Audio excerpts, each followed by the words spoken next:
Hi, and welcome to another episode of Navigating with Lisa and the Silversea Passengers.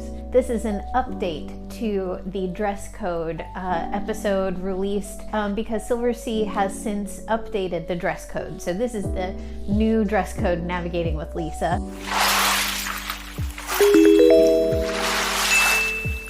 The important point to know is that in April 2024, Silversea made an update to their dress code to simplify things, and the key point is they made formal nights now optional. The rules can be a bit different on expedition cruising. They tend to be much more casual due to the type of itinerary and cruise that it is. Expedition, more activity, exploration. Everything can be found at the Silversea Passengers website, silverseapassengers.com.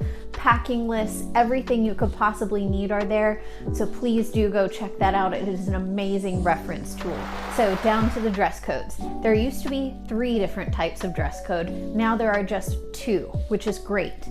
The first one is formal optional, which would mean for ladies, a cocktail dress or evening gown, and for gentlemen, a tuxedo, dinner jacket, or suit and tie. The key point to remember really for formal optional, especially for the gentlemen, is that a jacket is going to be required.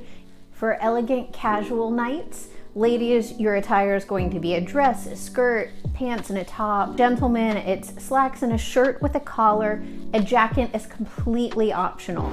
So my husband and I are currently packing for a 12-day classic cruise itinerary, actually from Iceland to the UK. So I wanted to give you some examples of the types of clothing that we're bringing. And I also wanted to share, because it comes up frequently, the type of bag that my husband uses. I definitely recommend a garment bag of this type. Oh, I'm gonna hold it up for you. This one has wheels. It's amazing. This is a Toomey bag. Of course, there are many options in the marketplace. Definitely recommend a wheeled option if you can find it. It turns out that jackets and suits can get pretty heavy, so it's better to have this option, especially for getting around airports and all the things involved with travel. So for my husband, we do tend to take more formal optional and dressier clothes. That is our preference for how we like to enjoy our vacation, but it is absolutely up to each of you. As I go to show our pieces, I just wanted to identify that we enjoy dressing up when we're on our vacations because we don't dress up so much in our normal life, so we find it to be a lot of fun. My husband will always take a nice dinner jacket and studs, of course.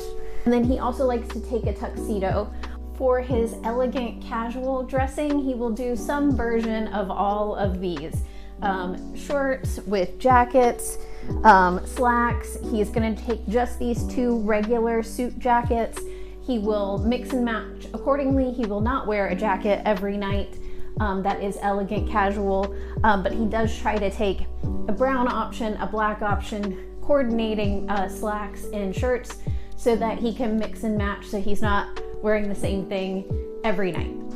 For ladies, I find that our packing to meet all the dress code requirements tends to be a lot easier than the gentlemen. Let's just keep that between us. I tend to go for fabrics that are a bit more forgiving for travel and for expanding waistlines. I have a habit of overindulging in food and drink when I'm on my vacations. It's just what we do. So I like something that has a little give in the waistline, so when I put it on in the second week of our trip, it still fits. So for a formal night, the trip we're about to take is to a bit of a colder climate. We're going to Iceland, and it is going to be in July, but it's based on where I live, it's going to be a little cooler. So I'm taking this long dress for a formal night, and I will also wear this on a formal night. Because it is sleeveless, I will take a wrap because it's absolutely needed indoors in a lot of Silversea venues. Whether you're in a colder climate or not, I always recommend having a wrap or something that you can put around your shoulders because it does tend to be a little chilly in interior spaces. And other than that, for elegant casual, I just do, nice, simple dresses. Again, I look for things that have a bit of forgiveness in the waistline. I love a pantsuit, so I often take a few of those. This is one of my favorites because of the aforementioned stretchy waist. But it's probably more than I need to take, but I do like to have some variety and options for my dressing at night, and it allows me the most flexibility to coordinate with my husband, who between the two of us has much more requirements in terms of his dress, and we do like to coordinate nicely for our trips. So for your Silversea cruise, how will you know when the formal optional nights are? Well, in your booking under my.silversea.com, about a month or so prior to sailing, a little bow tie icon will pop up. And that will indicate which nights are going to be formal optional for your sailing. Now, do bear in mind that these things can change. Sometimes the formal optional nights will show up, 2 months in advance. Sometimes it's 2 weeks in advance.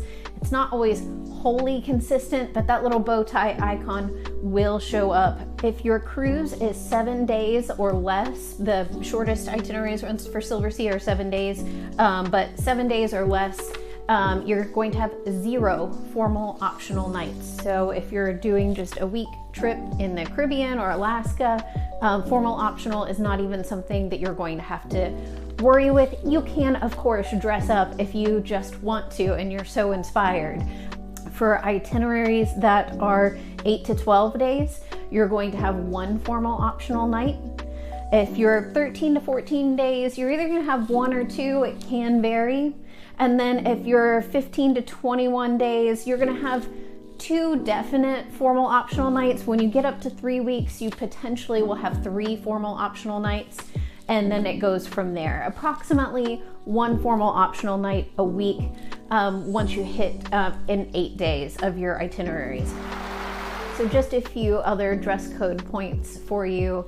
Any night you're dining at Les Dames, even if it's an elegant casual dress code night, a jacket is required in that venue anytime you dine there. Do remember the gentlemen need to wear a jacket to Les Dames any night they dine there.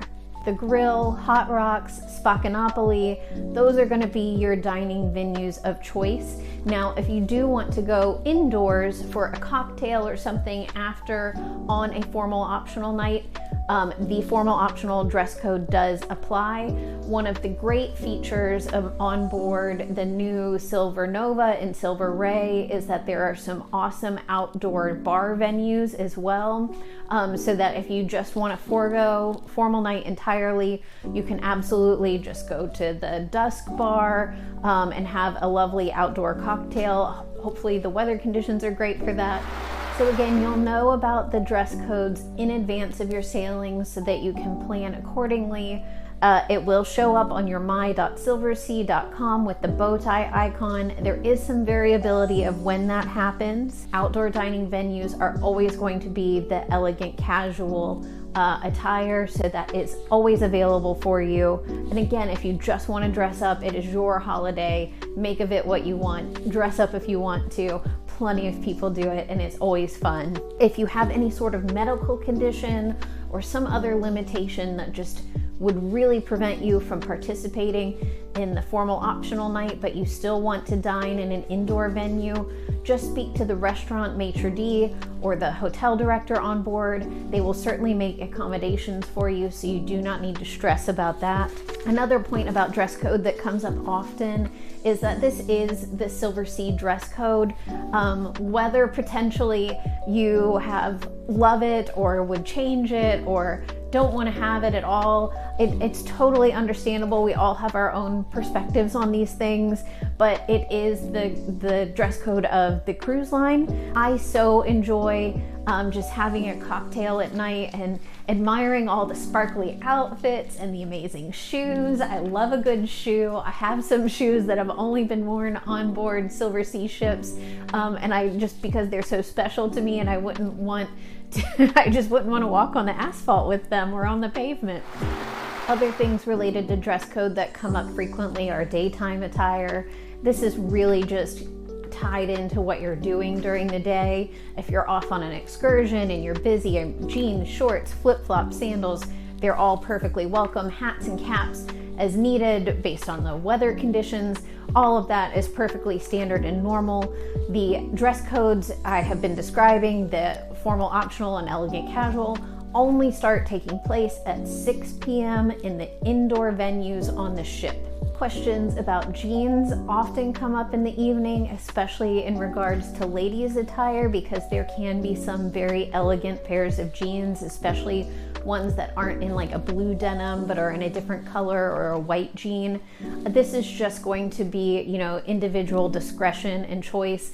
I've certainly seen a very nice skinny white jean on board with some lovely shoes and a nice dressy top, and that fully fit with the elegant casual dress code. I would just recommend with the dress code to not overthink it too much. It is pretty straightforward. So if you want even more information on the dress code and really specific detailed information about the types of attire, let me get my little list here, that are good for daytime, evenings after 6 p.m. There's a whole chart listing t-shirt, polo shirt, every type of attire you could think of, and whether it's yes or no or optional. It's really, really handy. There are packing guides on silverseapassengers.com for every location of the world. I hope you have a lovely Silversea cruise. I hope this video helps you pack a little bit better and takes the pressure off the dress code, and cheers.